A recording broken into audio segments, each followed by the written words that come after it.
व्यास जी बोले, सूत जी का यह वचन सुनकर वे सब महर्षि बोले, अब आप हमें वेदांत के सार सर्वस्व रूप अद्भुत शिव पुराण को सुनाइए। मुनियों का यह वचन सुनकर अतिशय प्रसन्न हो वे सूत जी शंकर जी का स्मरण करते हुए उन श्रेष्ठ मुनियों से कहने लगे, आप सब महर्षिगण रोग शोक से रहित कल्याण में भगवान शिव का स्मरण करके वेद के सार तत्व से प्रकट पुराण प्रवर शिव पुराण को सुनिए, जिसमें भक्ति, ज्ञान और वैराग्य है। इन तीनों का प्रीति पूर्वक गान किया गया है और वेदांत वेद सदस्तु का विशेष रूप से वर्णन किया गया है। हे ऋषिगण, अब आप लोग वेद के सारभूत पुराण को सुने। बहुत काल में पुनः पुनः पूर्व कल्प व्यतीत होने पर इस वर्तमान कल्प में जब सृष्टि कर्म आरंभ हुआ था, उन दिनों 6 कुलों के महर्षि परस्पर विवाद करते हुए कहने लगे, अमुक वस्तु सबसे उत्कृष्ट है और अमुक नहीं है। उनके इस विवाद ने अत्यंत महान रूप धारण कर लिया।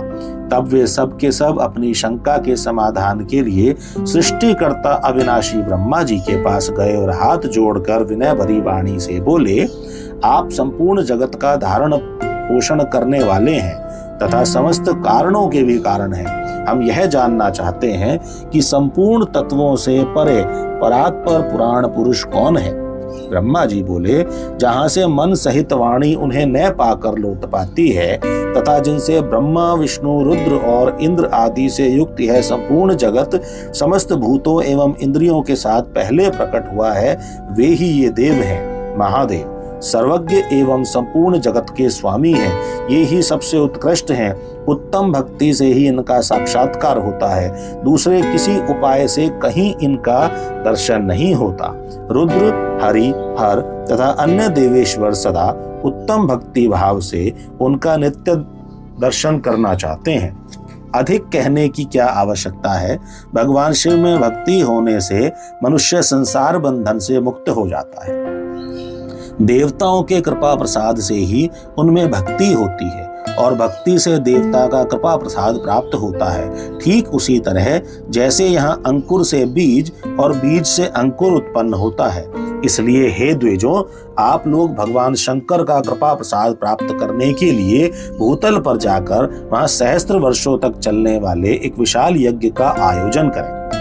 इन यज्ञपति भगवान शिव की ही कृपा से वेदोक्त विद्या के सारभूत साध्य साधन का ज्ञान होता है। मुनिगण बोले, हे भगवान, परम साध्य क्या है और उसका परम साधन क्या है, उसका साधक कैसा होता है, ये सभी बातें यथार्थ रूप से कहें।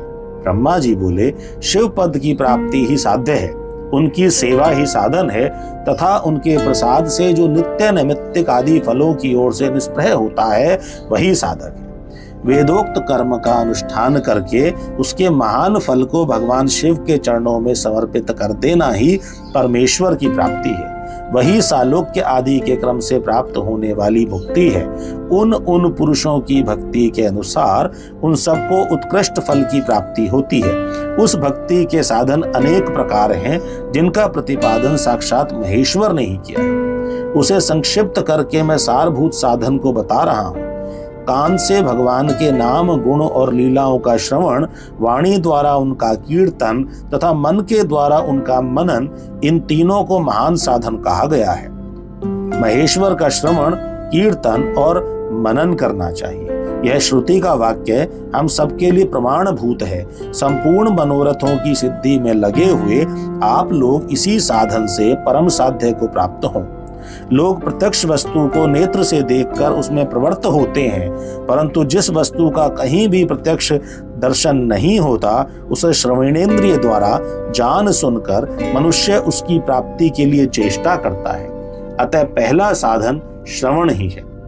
उसके द्वारा गुरु के मुख से तत्व को सुनकर बुद्धिशाली विद्वान पुरुष अन्य साधन कीर्तन एवं मनन की सिद्धि करें। क्रमशः मनन पर्यंत इस साधन की अच्छी तरह साधना कर लेने पर उसके द्वारा सालोक्य आदि के क्रम से धीरे धीरे भगवान शिव का संयोग प्राप्त होता है।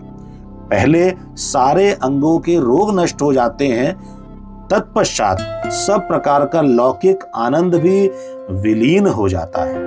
अभ्यास के ही समय यह साधन कष्टप्रद है, किंतु बाद में निरंतर मंगल देने वाला है।